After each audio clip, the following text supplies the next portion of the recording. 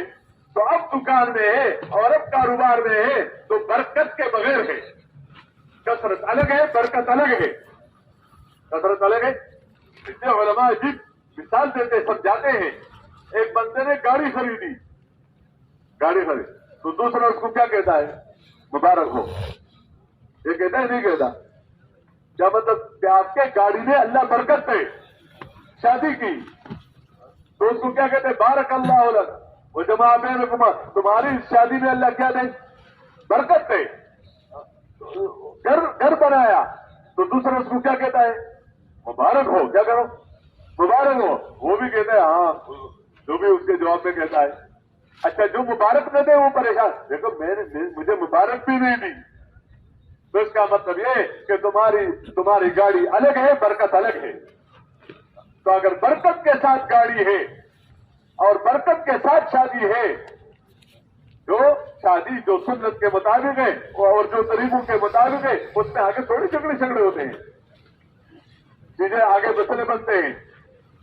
مسئلے تو وہاں بنتے ہیں کہ خواہش کو پورا کر کے اور اپنے مال کے تقاضوں کو دینا یا دینے کے پورا کر کے احکامات کو توڑ کر اپنے آپ کو خوش کرنا چاہا. اللہ بتاتا ہے اسی راستے سے تجھے پریشان کر دوں گا. جس بیوی کے وجہ سے تم خوش ہو کر میرے پیغمبر کے طریقوں کو چھوڑا اور دین کو چھوڑا، وہی تمہارے لیے مسئلے بنائیں گے، وہی دکان تمہارے لیے مسئلے بنا. اور اگر تم نے پیغمبر کے طریقوں کو لیا اور سنت طریقوں کو لیا تو اس سے تمہارا کام بنے گا. بنانے والا اللہ ہے. اس لیے یہ زندگی ہے. تو مال کا حرص، مال کا، اور دیکھو واضح بات ہے اور اس میں ہم سب آپس میں شریک ہیں. کسی کے پاس نماز کے لیے وقت نہیں ہے، کسی کے پاس نماز کے لیے تو ہے، جماعت کے ساتھ پڑھنے کے لیے نہیں ہے. کسی کے پاس جماعت سے پڑھنے کے لیے ہے لیکن سیکھنے کے لیے نہیں ہے. اس تعلیم کے حلقے میں بیٹھنے کے لیے نہیں ہے، وقت نہیں ہے. اور یہ بات نہیں وقت نہیں ہے. جب بندہ ایک عمل کرتے کرتے اس عمل کے ذریعے سے اللہ کے ساتھ تعلق پیدا ہو جاتا ہے تو اس عمل کے لیے وقت بھی مل جاتا ہے، پیسہ بھی مل جاتا ہے. اور جب اس عمل کے ذریعے سے تعلق نہیں ہوا تو وقت بھی ہوگا. ذکر پورا کرنے کا وقت ہے، ذکر پورا نہیں ہو رہا ہے. تلاوت کا وقت ہے، تلاوت پوری نہیں ہو رہی ہے. یہ وقت کی وجہ سے نہیں ہے، یہ اس عمل کو اہتمام کے ساتھ نہ کرنے کی وجہ سے اب اس کا جو تعلق تھا اس تعلق اس طرح نہیں بنا.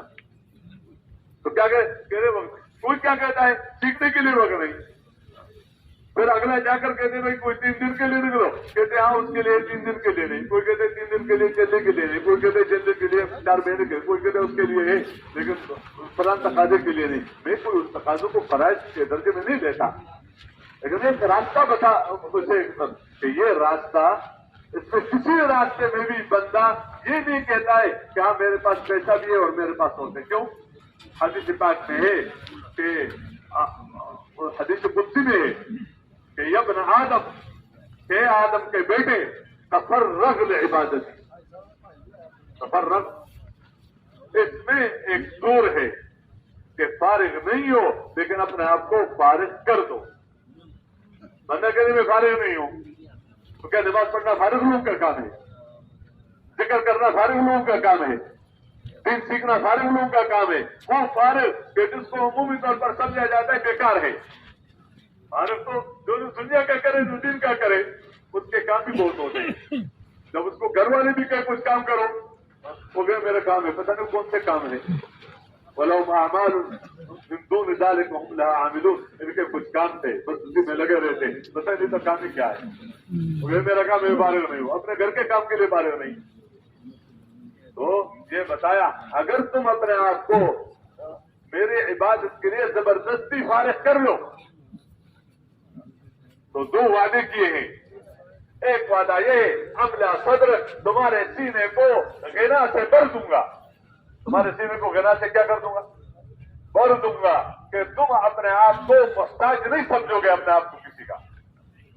اور جو تمہاری حاجت ہے اس حاجت کو میں پورا کر دوں گا.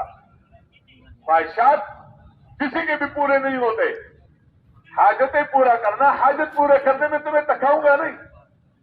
واسط تو فقر، اور تمہارے فقر کو کیا کر دوں گا.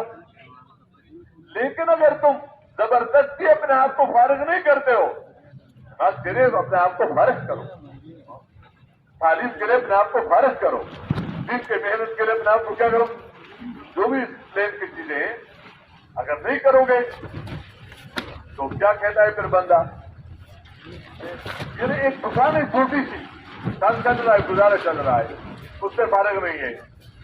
لیکن اب دوسرا دکان بن جاتا ہے، اب اس کے لیے فارغ ہے. اس کو بھی سنبھالتا ہے، اس کو بھی سنبھالتا ہے، کبھی خود کبھی اس کی میں کسی اور کو بٹھاتا ہے، ذمہ داری اپنا سمجھتا ہے. لیکن کیا کہتے ہیں کہ اب دو ہیں تو ہم زیادہ مشغول ہوں گے. پھر آگے چلتا ہے کہ 3 کارخانے ہوں گے، 3 دکانیں ہیں، تو پہلے تو تم ایک کے لیے فارغ نہیں تھے کہ میرے اس سے فارغ ہو، اب 3 کے لیے تم کیا کر رہے ہو. تو مشغولیت عذاب ہے اگر غفلت کے ساتھ ہے. اگر کس کے ساتھ ہے؟ غفلت کے ساتھ ہے تو یہ عذاب ہے. اور اگر ذکر کے ساتھ ہے تو یہ اللہ کی نعمت ہے. جس نے بتایا یا ایھا الذین آمنوا لا تلہکم اموالکم ولا اولادکم عن ذکر اللہ، اے ایمان والو تمہارا مال اور تمہاری اولاد تمہیں اللہ کی ذکر سے غفلت میں نہ ڈالے. تو ذکر کا مطلب یہاں صرف یہ نہیں ہے کہ بندہ تسبیحات ہی پورا کرتا رہے، وہ اپنی جگہ بہت ضروری، وہ راستہ ہے یہاں تک پہنچنے کے لیے. لیکن اس وقت کا ذکر یہ ہے کہ حرام سے کروڑوں مل رہا ہے اور حلال سے سینکڑوں مل رہا ہے. تو غافل انسان لاکھوں کروڑوں کو لے گا اور کہتے 100 میں کیا کروں. اور جو ذاکر انسان ہے وہ 200 روپیوں کا لے گا اور 2 کروڑ کو لات مارے گا. جو اس 2 کروڑ کی وجہ سے جو مصیبتیں آ رہی ہیں وہ مصیبتیں نظر نہیں آ رہی ہیں، 2 کروڑ نظر آ رہے ہیں. اور اس 200 روپیہ کی برکت سے اس دوسرے کی برکت نہیں ہے، اس میں حلال کی برکت ہے. اس کے اندر جو رحمتیں نظر آ رہی ہے وہ رحمتیں نظر نہیں آتی، 200 نظر آتے ہیں. اس لیے اس سے امتحان ہے کہ اندر والوں کے جو نور ہوتا ہے وہ اندر کی چیزوں کو دیکھتا ہے، اور جو اندر سے اندھے ہوتے ہیں وہ باہر کو دیکھتا ہے. تو میرے محترم دوستو، پھر تو کہ میں تجھے مشغول رکھوں گا، اس پر خوش ہوتا ہے کہ میرا کام زیادہ ہو گیا. 3 دکانیں 4 دکانیں، تمہیں مشغول، تمہارے پاس وقت ہی نہیں ہوگا. اور اگلی بات کیا کی، تمہاری حاجت پوری نہیں کروں گا. جیسے تمہاری حاجت سینکڑوں میں پوری نہیں ہو رہی تھی تو تمہاری حاجت کروڑوں میں بھی پوری نہیں ہوگی. تم کروڑوں میں پہنچ کر اور آگے اربوں کی فکر کرو گے. تو جب بندہ مال کا حریص بن جاتا ہے تو اس کے دین کو کیا پہنچاتا ہے؟ نقصان. اس سے زیادہ جتنا بیڑیا وہ کے بیڑیا نقصان پہنچا ہے. اور دوسری بات حب جاہ، یہ حب مال ہے، یہ اکثر دنیا کے اعتبار سے لوگوں میں زیادہ ہوتی ہے، اور یہ دوسرا دینداروں میں زیادہ ہوتی ہے کہ اس کی وجہ سے میری حیثیت بن جائے. ہم اور آپ سب سنتے ہیں، سنیں اپنے بڑوں سے کہ اس راستے کا کبر یہ ہے، اس راستے کا کبر یہ ہے، تکبر. کبر یہ کہ بندہ یہ کہ بیان میرا ہونا چاہیے، اور اگر نہ دیا جائے تو پریشان ہوتا ہے اندر سے. اس کا کبر یہ ہے کہ فلان کا میرا ہونا چاہیے. یا اس راستے کا کبر یہ ہے کہ ان سب کے بیچ میں ہی مشورے والا ہوں گا تو مشورہ صحیح چلے گا، اگر میں نہیں ہوں گا تو کیا ہے؟ کام ان سے چلتا ہے جو کہتے ہیں میں بگاڑنے والا ہوں. جو بھی اپنے آپ کو بنانے والا سمجھے گا اندر سے اور دوسروں کو بگاڑنے والا سمجھے گا تو یہ تو بگاڑ رہا ہے، میں بنا رہا ہوں، تو اس کا دین خطرے میں پڑ جائے گا. یہ اللہ کا کام ہے. اس کا اعجاز یہ ہے کہ کوئی یہ نہیں کہہ سکتا کہ میں نے پورا کر لیا، حالانکہ پورا کرے گا، یہ نہیں کہ ادھورا رہے گا. یا جس طرح کرنا چاہیے میں نے اس طرح کیا، تو تکبر اندر پیدا ہو جاتا ہے. پھر اس کی وجہ سے اندر یہ بات پیدا ہو جاتی ہے کہ اس کی وجہ سے میرا خیال رکھا جائے، میری بات سنی جائے، مجھے جگہ دے دیا جائے، مجھے ذمہ داریاں دی جائے.